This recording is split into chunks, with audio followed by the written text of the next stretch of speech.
Back in 2018, TC Helicon shook the world up whenever they came out with the GoXLR and the GoXLR Mini.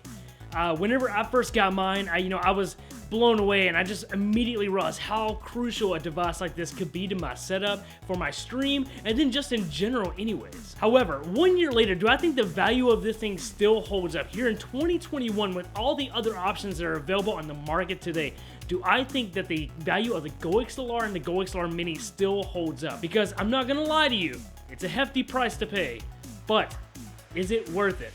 Let's find out.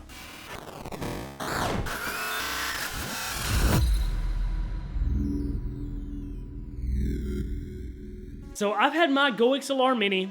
I know, I'm too cheap for the big boy toy. I'm sorry. I've had it for over a year now. Once I integrated this thing into my system, it was an absolute game changer. From the wide range of controls down to the EQ adjustments, all the different built-in features that it has, the load that it takes off your computer because it's handling it all on board on this little device, absolutely incredible. So in this video, we're gonna talk about the value of this device for the Mini and for the full size, whether or not I think it still holds up today, especially against some of the other options that are on the market right now. And then also I'll let you see exactly how well it's held up just in general and with constant use over the past year. So as it stands, you can get the GoXLR for $499 and the GoXLR Mini for $249 on Amazon. Now when I bought mine, it was actually for $300, so for the GoXLR Mini to be $50 less than that now is actually even better of a value than than what I got it for. But since 2018, since both of those have dropped, obviously there's competition that's moved in.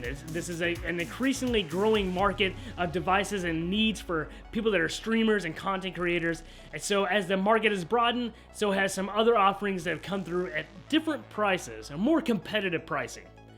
And namely that of the Elgato Wave mic. Now the Elgato Wave microphone is a USB microphone that has just about all the functionality of the GoXLR, just in software instead of on a hard, actual true hardware format. So on a GoXLR, you just have the mic that sets up, but then when you go into the software, you have a full range of controls just like you have with the GoXLR, but actually even more features than that, and some of the features that we really wish were on the GoXLR in that Elgato software. Now the only kicker with the Elgato software though is that, it's not on the mic. You can't do these things from the software on the mic, so you do have to leave whatever game you're doing, especially if you're using a single PC setup. You have to Alt-Tab to switch around to mute certain channels, adjust certain channels, change different things like that. So that is where the little more cumbersome part of the Elgato comes in over the GoXLR. But as I should go ahead and say, that Elgato Wave and the Wave 3 are $100 to $150. So that's a significant price difference, especially between the Elgato Wave and the full-size GoXLR. However, with the GoXLR, of course, you do get the faders. As you can see on mine, you have buttons to mute your mic whenever you cough. You have buttons you can just mute specific channels. You can mute just your mic. You can set it up to where when you hit the mute button, it just mutes to just the voice chat, or you can make it to where you hold it and it'll mute to voice chat and to your actual stream chat. And for me personally, I highly appreciate having those controls separate from my computer, so I don't have to Alt-Tab out of a game. I can literally just do it right there on my GoXLR device, not have to go into software, not have to worry about it. Once I have it set, you can set it and you forget it and you move on, and that is a huge plus right there. So I think for me, that's the huge part where I think the onboard controls in general are what really is a big driving or a selling factor for the GoXLR over that Elgato Wave mic. And especially, if you're considering the GoXLR Mini, it's only $100 more than the Elgato Wave 3, which for me, just to get that extra functionality is just kind of key right there, and it just makes ease of use so much more, especially when you're doing a live stream. You don't want to be fumbling around, you don't want to be alt-tabbing out of things, having windows closed, having everybody just stare at your desktop wallpaper while you're trying to figure out how to mute things and switch channels around and stuff like that. So for me right here, as it stands, would I say that the GoXLR is still a good value here in 2021 with the offerings we currently have on the market? Ultimately, I would have to say absolutely yes for the GoXLR Mini.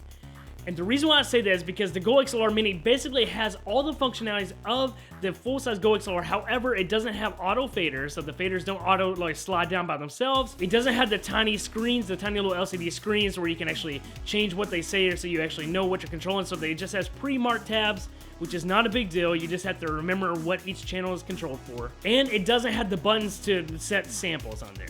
That's the biggest difference. That's really the only difference between the full-size GoXLR and the GoXLR Mini. And for the full-size GoXLR, you're talking about a $500 device, not including whatever mic you decide to pair with it, which you're probably looking at anywhere from $50 and up. That's expensive. That's an incredibly expensive setup. So say if you were just comparing the Elgato Wave 3 to the full-size GoXLR, then absolutely I would say get the Wave 3. Don't worry about it. Your stream setup will be perfectly fine with that Wave 3. If you're comparing the Wave 3 to the GoXLR Mini, I would say go with the GoXLR Mini. Personally, that's what I would say. I've used the GoXLR Mini for over a year now, and guys, I can truthfully say, it has made my lifestyle for my stream setup and just in general gaming and things like that, it's so much easier. That's my general consensus right there for the value of the GoXLR Mini here in 2021 is absolutely yes. I think the Mini is a great value.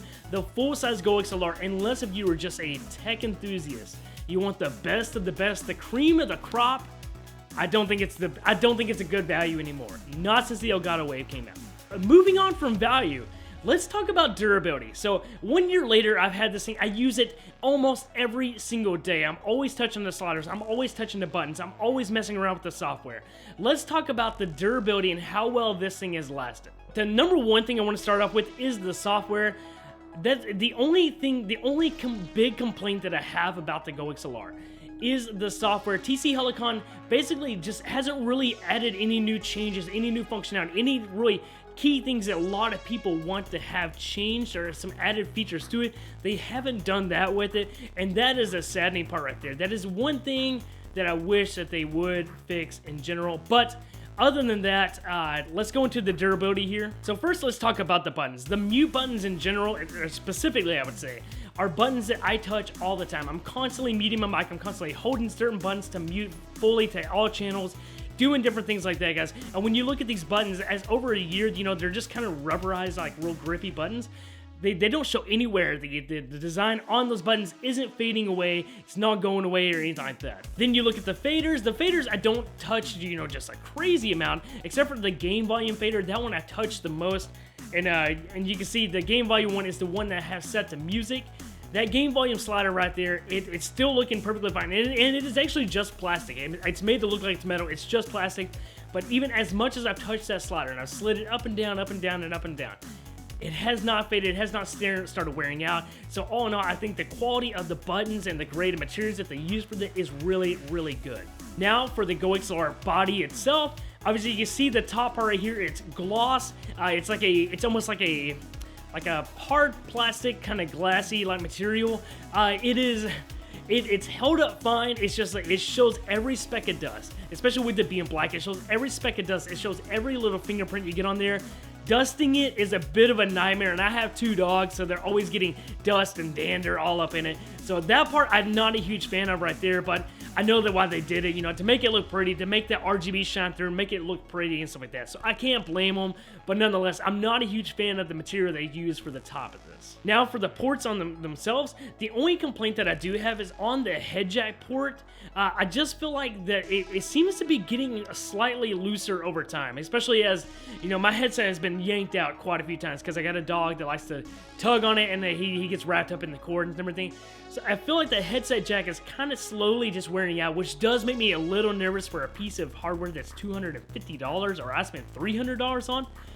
Makes me a little nervous, but nonetheless, I mean, it's not bad. I'm not having any issues with audio cutting in or out.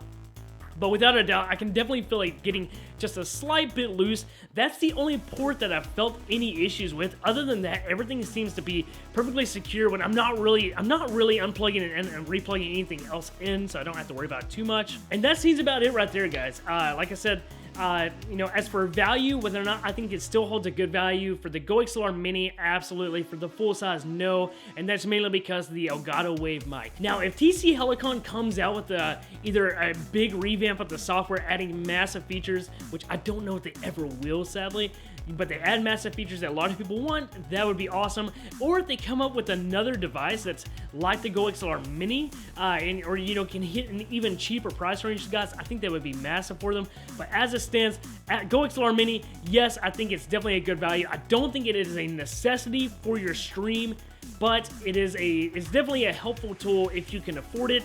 If you can't, go with the Elgato Wave. The Elgato Wave mic is more than enough than what anybody would ever need, and just to be quite honestly. And then, of course, you know, as it goes for durability, guys, it seems like this is still just a very durable device. Like I said, it's not like a mouse or it's not like a keyboard, so you're not just constantly using the buttons. But as much as I have used the buttons and as much as I do use this device, not shown anywhere any tear or anything like that. And I moved it around quite a few times. I've plugged it and unplugged it and everything like that, and it seems to be holding up just fine. So I'm very pleased with it. Anyways, guys, I hope you enjoyed this 1-year follow-up review on the GoXLR. Guys, if you enjoyed this video, please drop a like on the video if you see fit. And guys, let me know in the comments down below, do you use a GoXLR? Do you use an XLR mic interface, or using a USB mic interface? Or what do you have going on for your setup, guys? I would love to know. Guys, feel free to join the Discord if you want to. There's a link for that in the description below. Of course, hopping into the Discord, you can share your PC setups, you can share any of your questions, talk about anything you want, guys. And of course, I stream on Twitch too if you want to hang out over there and watch me on Twitch. Anyways, guys, that's going to wrap up the video right there. I thank you guys for checking it out. I hope you guys enjoy your 2021, guys. As always, stay swole. We'll catch you next time. Peace.